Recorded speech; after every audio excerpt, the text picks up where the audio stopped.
Halo sahabat YouTube Montir Palembang. Sekarang kita mau servis freezer ya. Freezer 6 rak ya. Nih, freezer ini kerusakannya adalah kesalahan dari pemiliknya karena tidak sabar pada saat membersihkan tumpukan es ya. Jadi freezer ini sebenarnya bagus karena esnya sudah banyak. Ibu ini pengen cepet, jadi dicongkel-congkel oleh dia. Akhirnya kecongkel freezernya. Iya bu, dengar lagi bu. Iya bu. Iya. Jadi kecongkel freezernya. Dan akhirnya freezernya kecongkel, freezernya bocor. Itu ya, saya zoom, saya lihatkan bocornya. Nah itu dia bocornya ya. Itu kelihatan tuh. Nah itu dia bocornya. Tuh ya. Jadi ini freezer 6 rak. Freezernya 6 rak, jadi solusinya kita kerik dulu ya. Kerik cat-cat putihnya kita kerik, kita bersihkan. Setelah dikerik bersih baru kita las. Nah untuk mengerik ini dipastikan harus benar-benar bersih ya, karena kalau kerikannya tidak bersih nanti pada saat pengelasan susah. Seperti itu ya. Oke, jadi kita lap dulu seperti ini, terus kita kerik aja dulu. Kerik dulu. Oke, sama kita lepas dulu, dudukkan ekrannya. Iya bu, ini bu, pinjam korek gas bu, ini bu. Korek gas ya? Iya, bu kok dari habis.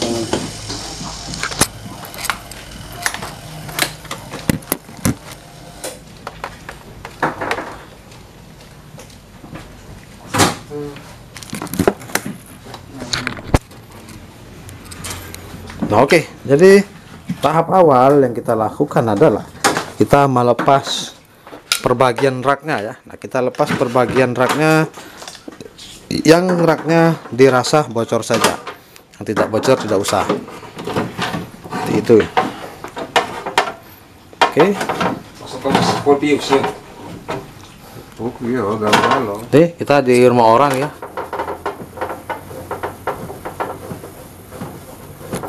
Ada kucing lewat tuh tadi.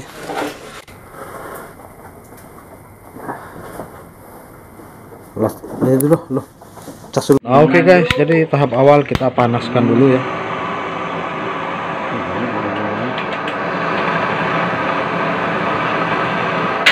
Oke, setelah kita panaskan kita kerik.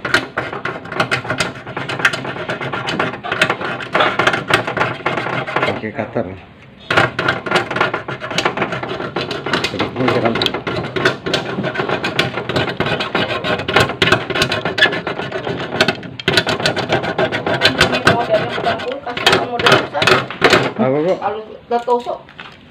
Kalau itu tidak apa-apa bu, kalau ini epapnya di dalam dia. Tidak tertusuk kalau kulkas bu. Ya, kalau congkel lah bu dia. Kalau kulkas 2 pintu, kalau kulkas pintu tertusuk juga deh. Kan ya aku. Nah oke, sudah kita kerik ya. Dan kerik, panaskan lagi, kerik lagi.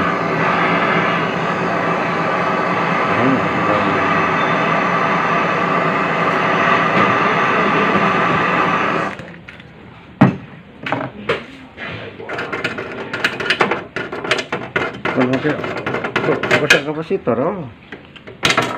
Di motor.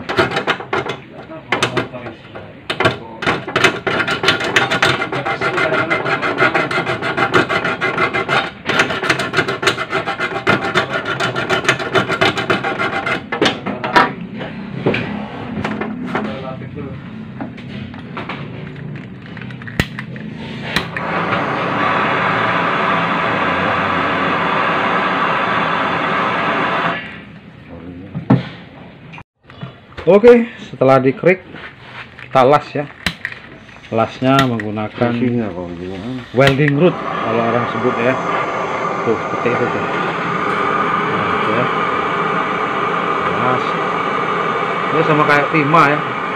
Bentuknya sama kayak timah. Tapi orang nyebutnya tuh welding rod.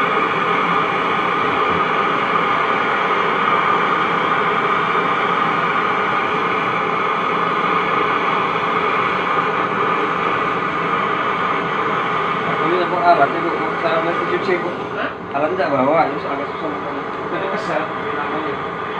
Tahu keset dari apa? Nama dalamnya karat, tahu. Di sini masih kalau galas sih. Hah? Kalau galak. Biasanya kan digalak biasa. Nah, oke. Jadi sudah dilas tuh, terlihat ya. Tuh, sudah dilas ya, tuh. Tuh, oke. Sudah dilas, kita rapikan lagi raknya. Kalau umpama bukan dari karena karat misalnya. Nah, kalau umpama besok bisa dibuat dari karena karat. Sekarang kita rapikan lagi raknya setelah dilas. Dari kapasitor, itu biasa setengah 2 tuh, Bu. Mau kapasitor sama biasa. Setengah 2. Nah, oke guys, setelah freezernya kita rapikan, sekarang kita masukkan Thousand ke klep pengisian period ya. Kurang lebih 1 garis. Kurang lebih 1 garis. Kurang lebih 1 garis. Itu. Diamkan dulu 1 menit. Kita diamkan 1 menit. Nanti baru kita tutup klepnya ya, ventilnya kita tutup ya, klepnya, dan freezernya kita cabut.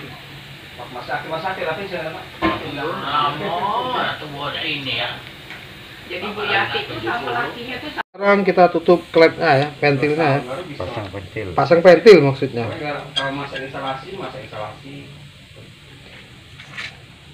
Nah, setelah ventil terpasang, suara anginnya hilang karena sudah tidak terhisap lagi. Nanti kita vakum ya, lewat pipa itu. Tuh, vakum lewat situ ya.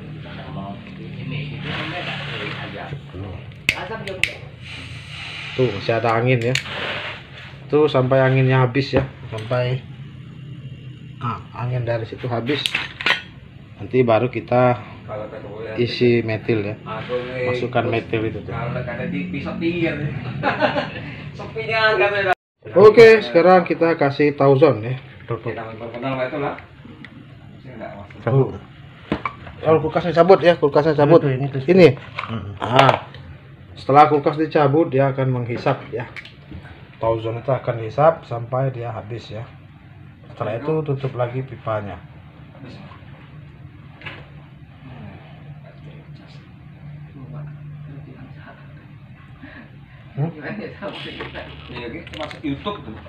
Oke, diamkan beberapa saat.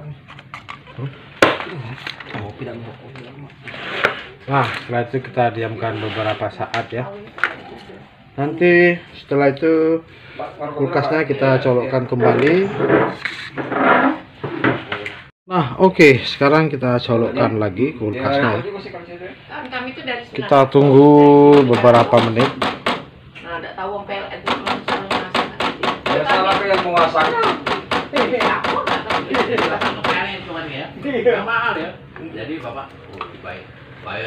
Nanti setelah beberapa menit kita buka tutup buntut tikusnya ya, yang difilter untuk membersihkan kotoran ya. Tapi jangan lupa ventilnya dibuka ya, yang di klep pengisian periodnya.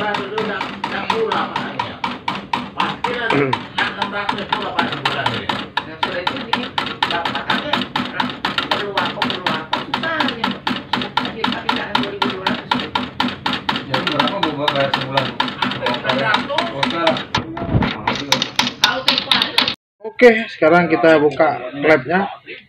Kita cabut ventilnya, bertujuan untuk menghisap udara di luar ya. Kita proses flashing. Nah, itu ya, dia menghisap udara. Nanti tutup pipa yang di buntut tikusnya itu kita buka lagi tutupnya agar dia mengeluarkan angin udara ya. Kalau untuk rekomendasi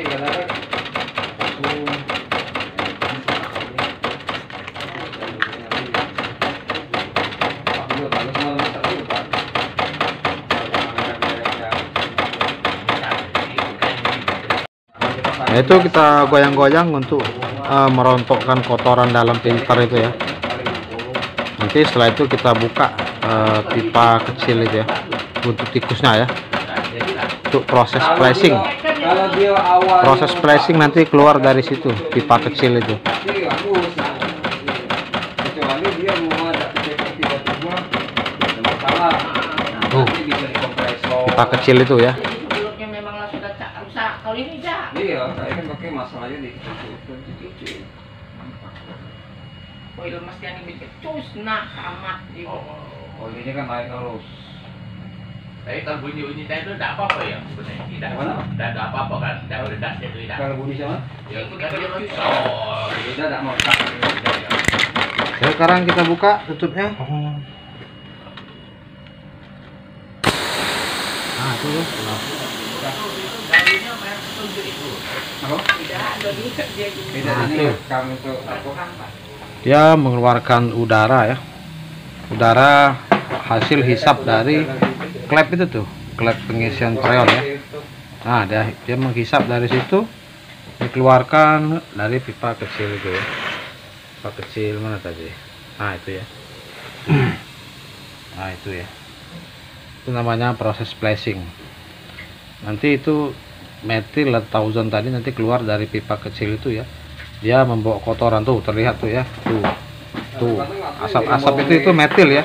Metil itu keluar membawa kotoran ya. Nah, tuh lihat tuh. Tuh. Tunggu saja beberapa menit ya sampai dia benar-benar bersih. Seperti itu. tapi jarang kantor-kantor jarang. Karena kantor itu hotel. Kantor sering, hotel sering, rumah-rumah. Si kantor yang manggil itu namanya? Kadang di rumahan, kadang di kantor. Nah, oke guys. Jadi setelah bersih, sekarang kita vakum ya.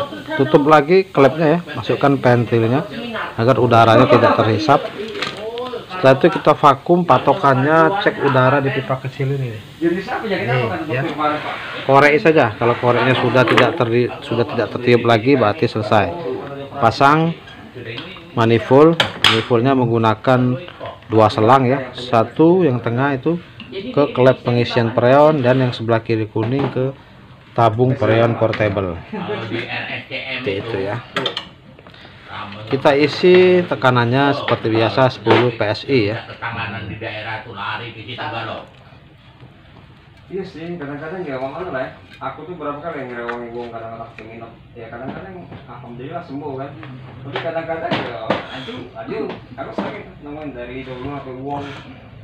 Bapak nih, jadi habis ini jalan tuh huyung-huyung keluar dari itu, tular lagi, grup pingsan. Karena Bapak ini tidak berobat dari lift turun, Nah, itu. turun nah balik dari lift. Cek udaranya di pipa kecil itu. Naik lift terus. Nah, itu ya. Tahu kejebuk ya. Kalau koreknya masih tertiup berarti masih ada udara dalam sirkulasinya. Tapi kalau koreknya sudah tidak tertiup lagi, tutup pipa itu dan kita lakukan pengisian freon. Untuk pengisian freon buka full pada keran Kemarin tuh aku jagoin tabung freon portable ini, buka full ya. Nah, bertujuan agar nanti freonnya langsung dia standby ke manifold itu. Nah, nanti untuk mengisi freonnya kita buka tutup dari keran manifold saja. Seperti itu ya. Nah, untuk pengisian tidak boleh sekaligus, kita isinya bertahap. Buka sedikit, terus tutup lagi sambil perhatikan tekanan di manifoldnya. Jika dia sudah tepat atau sudah pas 10 PSI, berarti pengisian selesai. Tetapi kalau dia jarumnya turun menunjukkan minus 30, berarti sirkulasi buntu. Seperti itu ya. Iya. Nah, itu ya, udaranya sudah habis ya. Tuh. Bukan, nuklir tuh nyebar Sekarang kita tutup. Habis hari ini itu habis Apa dari itu? radiasi. ya radiasi lah istilahnya. Nah, itu kita tutup. Jadi tengok baik bapak di bawah. Ada Itu. apa bawah? Oke. Yang lucu lagi ada dokter. Tutup itu dulu ya, ditutup dulu itu ya. Nah, setelah itu nanti buka keran ini full. Pas dia pakai gereja tuh lah. Datang dari dusun pengen nyengok. Nah, itu ya, buka kerannya full. Masa juga sebentar tidak boleh katanya begini Pak. Setelah keran pada tabung portable freon dibuka full, nanti pengisiannya dari keran manifold. Seperti yang saya sebutkan tadi ya, ngisinya tidak boleh sekaligus, dia bertahap ya. Dibuka sebentar, tutup lagi, sambil perhatikan tekanan di manifoldnya ya, ampernya ya, 10 PSI ya. Dan perhatikan juga jika jarumnya minus atau minus 30 berarti sirkulasi buntu. Tapi kalau dia secara bertahap tekanannya pas 10 PSI berarti pengisian lancar. Buka sebentar, tutup lagi. Nah, seperti itu ya. Lakukan secara berulang. Nah, oke guys, jadi pengisiannya sudah selesai. Tekanannya pas 10 PSI ya. Tekanan di manifoldnya dia tidak makum berarti stabil. Kalau AC enggak? Kalau asli dulu Pak, sekarang tidak lagi. Kelihatan nggak? HP saya nggak fokus ya. Nah, itu ya 10 PSI ya. Spesialis AC-nya. Dan kita lihat ke dalamnya. Spesialis. Ini nyuci. Masak. Tuh, ya, esnya sudah ngebul tuh. Kelihatan ya. Esnya sudah ngebul tuh, sudah dingin sekali ya. Tuh, kelihatan esnya ngebul ya tuh. Tuh, esnya ngebul tuh, tuh. Oke, terima kasih ya guys. Jangan lupa subscribe, like, and share. Dadah. Itu ciri-ciri periode kurang mute pipanya. Kalau AC taruhlah 3 bulan sekali apa? Kalau pipanya tidak besar, dia delete.